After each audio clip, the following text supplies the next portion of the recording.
Welcome students to some basic concepts of chemistry. এই ভিডিওতে আমরা ডিসকাস করব about some concentration terms যার মধ্যে প্রথমেই আসছে মোলারিটি। তো প্রথমে তো জানতে হবে হোয়াট ইজ কনসেন্ট্রেশন। আমরা লাস্ট ভিডিওতে একটু ছোট্ট করে বলেছিলাম কনসেন্ট্রেশন মানে হচ্ছে একটা পার্টিকুলার ওয়েট অফ বা পার্টিকুলার অ্যামাউন্ট অফ সাবস্টেন্স বা সলিউট যেটা একটা ফিক্সড অ্যামাউন্ট অফ সলভেন্টের মধ্যে মিক্সড হয়ে আছে।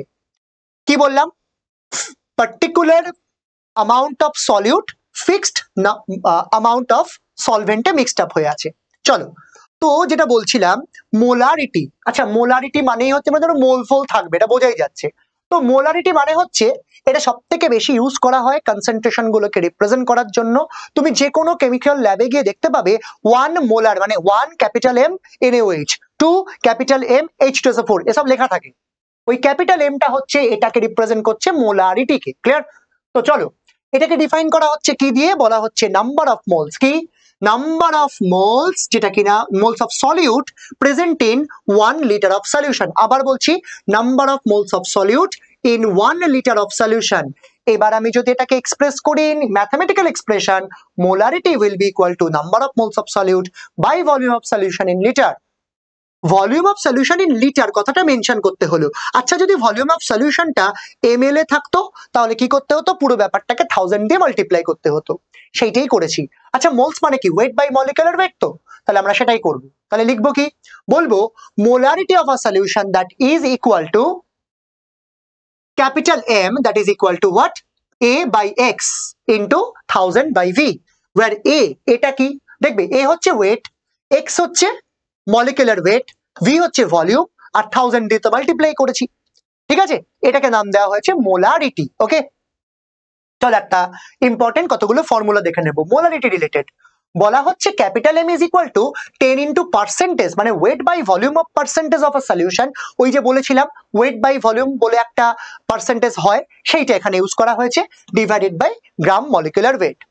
আরেকটা ফর্মুলা দেব, সেটা হচ্ছে ক্যাপিটাল M মানে molarity is equal to 10 into density into weight by weight ratio of weight by weight percentage of the solution divided by gram molecular weight।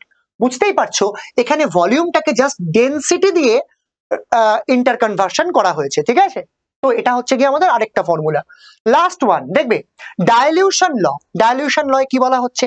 বলা হচ্ছে যে M1V1 is equal to M2V2। ধরো তোমার কাছে 50 ml 1 molar solution আছে, এটাকে তুমি convert করতে চাও 0.1 মোলার কনসেন্ট্রেশনে, তাহলে তার ভলিউমটা কত হবে? এরকম টাইপের কোয়েশ্চেন এলে আমরা এই ফর্মুলাটা ইউজ করব। আমি অ্যাপ্লিকেশন দেখাবো প্রবলেমস করানোর সময়। আচ্ছা, আরেকটা ফর্মুলা দিয়ে দিই, হ্যাঁ, তিনটে কিনলে একটা ফ্রি। বলা হচ্ছে নিউট্রালাইজেশন ফর্মুলা। বলা হচ্ছে M1V1 by N1 is equal to M2V2 by N2। N1 N2 হচ্ছে দুটো আলাদা সলিউট আর সলভেন্টের নাম্বার অফ মোলস কে রিপ্রেজেন্ট করছে। ঠিক আছে, ওকে। নাও আরেকটা কথা, সেটা হচ্ছে মোলারিটি মানে হচ্ছে দুটো সলিউশনের মিক্সচার। যদি দুটো সলিউশনের মিক্সচার থাকে তখন তার মোলারিটি কত হবে? তখন বলা হচ্ছে formula capital M is equal to M1V1 plus M2V2 divided by V1 plus V2। এই হচ্ছে রিকোয়ার্ড ফর্মুলাস, এইগুলো দিয়ে নিউমেরিক্যালস আসে। এটা করি নিউমেরিক্যাল, ভালো করে দেখবে। বলা হচ্ছে calculate the molarity of sodium hydroxide solution, যেটার মধ্যে 4 গ্রাম সোডিয়াম হাইড্রোক্সাইড, তার সঙ্গে জল মেশানো হয়েছে 250 ml, মানে টোটাল সলিউশন হচ্ছে 250 ml এর। আচ্ছা, সো আমরা প্রথমে বলবো মোলারিটির ফর্মুলা কি? Number of moles of solid by volume of solution in litres. আচ্ছা, number of moles of solute মানে weight by molecular weight of solute.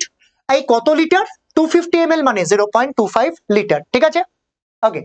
তাহলে আমি বলতে পারি ওয়েট কত? 4 gram, molecular weight of sodium hydroxide কত? 23 plus 16 plus 1 that is equal to 40। তো আমি বললাম 4 divided by 40 divided by 250 ml which is nothing but 0.250 liter, so we will get the answer 0.4 molar। হয়ে গেল, মোলারিটি দিয়ে express করে দিলাম। ঠিক আছে, তাহলে এখান থেকে কি বুঝলাম? মোলারিটি অফ সলিউশন এটা কিন্তু অলওয়েজ টেম্পারেচারে ডিপেন্ডেন্ট। কেন? টেম্পারেচার ইনক্রিজ করলে ভলিউম তো ইনক্রিজ করে, তাই জন্য এটা টেম্পারেচার ডিপেন্ডেন্ট। মানে তুমি যে সলিউশনটা বানাচ্ছ তার মোলারিটি মেনশন করছো, পাশে কিন্তু তোমাকে তার টেম্পারেচারটাও মেনশন করে দিতে হবে যে স্যার আমি এই টেম্পারেচারে ক্যালকুলেশন করে মোলারিটিটা পেয়েছি। ঠিক আছে, চলো এবার দেখবো মোলালিটি আর নরমালিটি। ঠিক আছে, দেখা যাক মোলালিটি কাকে বলে। এটার মানে হচ্ছে মোলস অফ সলিউট যেটা 1 কেজি অফ সলভেন্টে প্রেজেন্ট থাকে। আবার বলছি, moles of solute per KG of solvent. Now এটাকে স্মল এম দিয়ে রিপ্রেজেন্ট করা হয়, আগেরটা ক্যাপিটাল এম ছিল। তো বললাম মোলারিটি মানে কি, moles of solute by mass of solvent in KG. So এটাকে যদি আমরা ম্যাথমেটিক্যালি এক্সপ্রেস করি আমি বলতে পারি weight by gram molecular weight. ঠিক আছে, এটার সঙ্গে মাল্টিপ্লাই করছি 1 divided by mass of solvent in KG. এই মাস অফ সলভেন্টটা যদি গ্রামে থাকতো তাহলে কি করতাম, ওখানে আমরা 1000 দিয়ে মাল্টিপ্লাই করে দিতাম, একদমই তাই। তাহলে আমরা বলতে পারি 1000 divided by mass of solvent in gram. ঠিক আছে, আচ্ছা একটা এক্সাম্পল দেখবো, ভালো করে দেখবো। What is the molality of a solution যার মধ্যে 60 গ্রাম গ্লুকোজ প্রেজেন্ট আছে। গ্লুকোজ মানে C6H12O6, ক্লিয়ার? এবার এর মলিকুলার ওয়েট গিভেন আছে 180। তোমাকে জিজ্ঞাসা করেছে in 100 ml of water. Let's check. দেখো কি করা যাচ্ছে, প্রথমে মোলারিটির ফর্মুলা ইউজ করতে হবে। মোলারিটির ফর্মুলা হচ্ছে weight by molecular weight, that is 180 into কত 1000 divided by 100 gram of water. এই দেখো 100 ml of water is equal to 100 gram লিখে দিয়েছে, কি ভুল করে ফেলেছে। না ভাই, 100 ml মানে 100 গ্রাম কেন, ওয়াটারের ডেনসিটি কত, ওয়াটারের ডেনসিটি তো 1, তাই জন্য এটা দিয়ে আমি 100 ml ইজ ইকুয়াল টু 100 গ্রাম লিখতেই পারি। ঠিক আছে, সেটা করা হলো। তাহলে আমরা এখানে পেলাম 3.33 মোলাল। এটাকে আমরা লাল লিখবো, আগের গুলোকে মোলার লিখবো, আর LAR। ওকে, আচ্ছা এবার দেখবো হোয়াট ইজ নরমালিটি। আচ্ছা নরমালিটি মানে কি, নরমালিটি মানে হচ্ছে number of gram equivalents per litre of solution. Again 1 litre solution. শুধুমাত্র এই মোলালিটি ব্যাপারটাই 1 কেজি অফ সলভেন্টে ডিসলভ করা থাকে। আচ্ছা নাও এটাকে ক্যাপিটাল এন দিয়ে রিপ্রেজেন্ট করা হয়। এবার capital N is equal to কি বলবো, বলবো number of gram equivalent of solute per litre of solution. Number of gram equivalent মানে কি, মানে weight by gram equivalent weight into 1000 by volume in litre. Gram equivalent weight মানে কি, এই যে আমরা আগের ভিডিওতে শিখেছিলাম ইকুইভ্যালেন্ট ওয়েট, সেইটা ওখানে বসাতে হবে। ঠিক আছে, মানে molecular weight by n factor. Okay, so আমরা পেলাম weight of solute in grams, এটাকে আমরা ক্যাপিটাল ডাব্লিউ দিয়ে রিপ্রেজেন্ট করছি। নাও ক্যাপিটাল ডাব্লিউ যদি হয় weight of solute in grams আর ভলিউম হয় ভি, তাহলে normality is equal to molarity into basicity. ঠিক আছে, এটা কিন্তু মাথায় রাখতে হবে, normality is equal to molarity into basicity. এই ছিল আমাদের নরমালিটি, মোলারিটি, মোলালিটি। ঠিক আছে, এগুলো হচ্ছে তিনটে ডিফারেন্ট কনসেন্ট্রেশন টার্মস, এগুলো নিয়ে আমরা এই ভিডিওতে ডিসকাস করলাম। নেক্সট ভিডিওতে আমাদের দেখা হবে উইথ সাম নিউমেরিক্যালস প্রবলেমস, যেগুলো নিয়ে আমরা ডিল করব, যেগুলো আমাদের কোয়েশ্চেনে আসে। ওকে, সো সেই প্রবলেমস গুলো নিয়ে আমাদের দেখা হচ্ছে নেক্সট ভিডিওতে। Thank you. হ্যালো স্টুডেন্টস, কেমন লাগছে আমাদের ভিডিও, কমেন্ট সেকশনে অবশ্যই জানাও। আমাদের ফেসবুক পেজ আর ইউটিউব চ্যানেলকে ফলো আর সাবস্ক্রাইব করতে ভুলো না কিন্তু, লিংক ডেসক্রিপশন বক্সের নিচে দেওয়া আছে।